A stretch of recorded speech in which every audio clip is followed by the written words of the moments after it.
الحمد لله وحده والصلاة والسلام على من لا نبي بعده. أعوذ بالله من الشيطان الرجيم. بسم الله الرحمن الرحيم. إنهم فتية آمنوا بربهم وزدناهم هدى. قابل احترام صدر محترم قلم و قرطاس حامل حکم صاحبان مربیان انجمن اور میرے ہم نشینان بس، آج بس میں عبدالحی کے سالانہ تقریری انعامی مقابلے میں میرا موضوع خطابت شاعر اسلام ڈاکٹر علامہ اقبال علیہ الرحمہ کا یہ شعر آفاق و لسانی بصیرت افروز نغمہ حیات ہے جو آج بھی فضائے بسیط میں بازگشت کر رہا ہے۔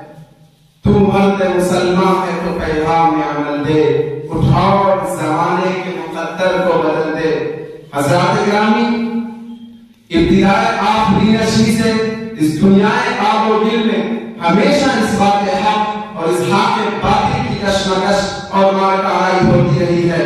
حق ہر زمانے میں اپنی بے سر و سامانی اور قلت اسباب و وسائل کے باوجود ہمیشہ کامیابی و کامرانی ہوتی رہی ہے، لیکن اور باطل حکومت و سلطنت اور جام و منصب کے باوجود ہمیشہ مغلوب و مقہور اور ذلیل و خوار ہوتا رہا ہے۔ لیکن یہ بھی ایک حقیقت ہے کہ تاریخ میں ہمیں ایسا کوئی دور نظر نہیں آتا کہ حق و باطل میں کوئی مغلوب و شکست خوردہ ہو کر خاموش بیٹھ گیا ہو اور نئے سرے سے دو کام کرنے کی کوشش نہ کی ہو۔ ستیزہ کار رہا ہے ازل سے تاکہ روز چراغ مصطفی سے شرار گلابی۔ حضرات گرامی، آج میں آپ کو تاریخ کی صراحت بھری دنیا کی سیر و سیاحت کراؤں۔ اگر فتنہ ابتداء نے سر اٹھایا تو خلیفہ اول صدیق اکبر نے ایون قص الدین واحد کا تاریخی اور تاریخ ساتھ جملہ کہہ کر اس کی سرگوشی کی۔ اگر بنو امیہ نے مظالم کے پہاڑ ڈھانے کی کوشش کی تو امیر المؤمنین عمر بن عبدالعزیز نے اس کا مقابلہ کیا۔ خلق قرآن کا مسئلہ برپا ہوا، اس کے خاتمے کے لیے امام احمد بن حنبل کا واسطہ ہوئے اور الحاد اکبری کے سد باب کے لیے مجدد الفسانی اور مسیحیت کی بیعت کرنے کے لیے محمد علی منگیری اور انگریزوں کے کام کھٹے کرنے کو شیر میسور، ٹیپو سلطان اور سید احمد شہید رحمت اللہ علیہ نمودار ہوئے اور وندے ماترم کے باطل خیموں میں کھلبلی مچا دینے کے لیے مفکر اسلام سید ابو الحسن علی ندوی رحمت اللہ علیہ مستعد ہوئے۔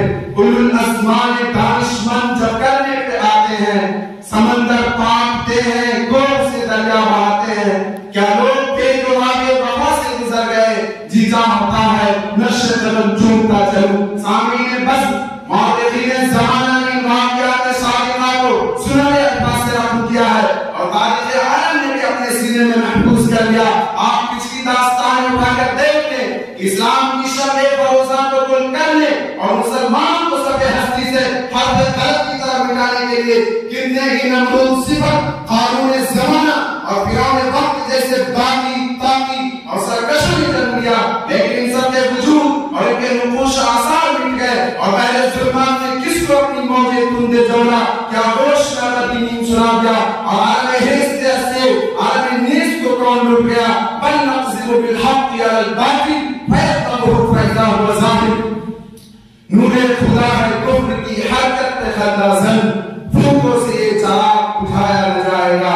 حاضرین کرام، علامہ علیہ الرحمہ اس شعر کے ذریعے مسلمانوں کو اور خاص کر ملت بیضا کے اقابی روح رکھنے والے مرد اہم اور مستقبل کے جواسار مہمان کو گچوں کے لگا کے لیے گویا ہے کہ تمہارا ماضی انتہائی روشن و تابناک اور پروار و شاندار جو مستقبل کے امید کی مشعل ضیاباش اور قندیل درخشاں تھے، جو مادیت کے کوثاروں کو اپنی ٹھوڑوں سے پاش پاش کرنے والے تھے، بحر ظلمات میں گھوڑے دوڑانے والے تھے، ستاروں پر کمندے ڈالنے والے تھے اور دنیا کا اپنا عظیم اور ارض و سما کا اپنا نخچیر بنانے والے کہ دنیا جس کی پیش قدمی کی منتظر و مشتاق رہتی اور بزبان حال یہ کہتی کہ تم ہی فاتح کائنات اور منصور ملائک ہو، جہاں دیر و جہاں رات اور جہاں بن و جہاں مارا ہو، نہ خدا تو، بحر تو، کشتی بھی تو، ساحل بھی تو، اور تمہارے وجود سے لہنگوں کے نشے میں تہوانا ہو جاتے تھے۔ سچ تو یہ کہ تم ایسے طاہر بلند بام ہو جہاں تک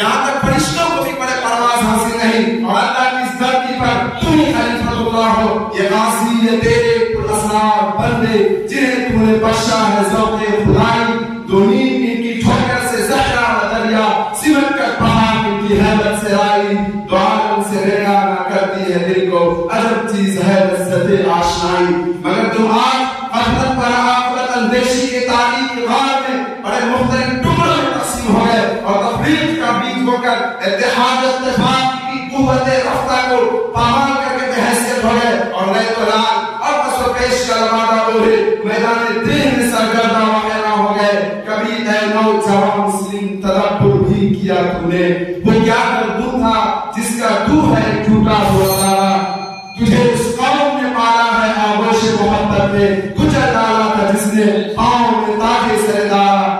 شمع محمدی کے پروانوں اٹھو اور واجو اللہ و رسولہ ولا تنازعوا فتفشلوا وتذهب ريحكم واصبروا، عمل پیدا ہو جاؤ اور اس کو دستور العمل بنا لو۔ ان صلاتي ونسكي ومحياي ومماتي لله رب العالمين، وہ حفظ جان بنا لو اور منشور حیات بنا لو۔ واعتصموا بحبل الله جميعا، واپنا نصر العین بنا لو۔ انما المؤمنون اخوة، کیا ہماری تفسیر بن جاؤ۔ اشداء علی الکفار رحماء بینہم، کہ اشداء علی الکفار رحماء بینہم، کہ سراپا پائی کر مجسم بن جاؤ۔ انصر اخاک ظالما او مظلوما، کہ ترجمان کا نمائندے اور کا جسد واحد، کہ عملی نمونے اور یشد بعضہ بعضا، کہ عملی تصویر بن جاؤ۔ ساری دنیا میں اسلام کا لوہا منوا لو، ساری دنیا میں اسلام کا لوہا منوا لو اور فتح و نصرت کے نقائب بجاتے ہوئے غیر عادلانہ اور استحصالی نظام حکومت کو زیر و زبر کر دو اور یہ اعلان کر دو تو مرد مسلمان ہے تو پیغام عمل دے، اٹھاؤ زمانے کے مقدر کو بدل دے۔ وآخر دعوانا ان الحمد للہ رب العالمین۔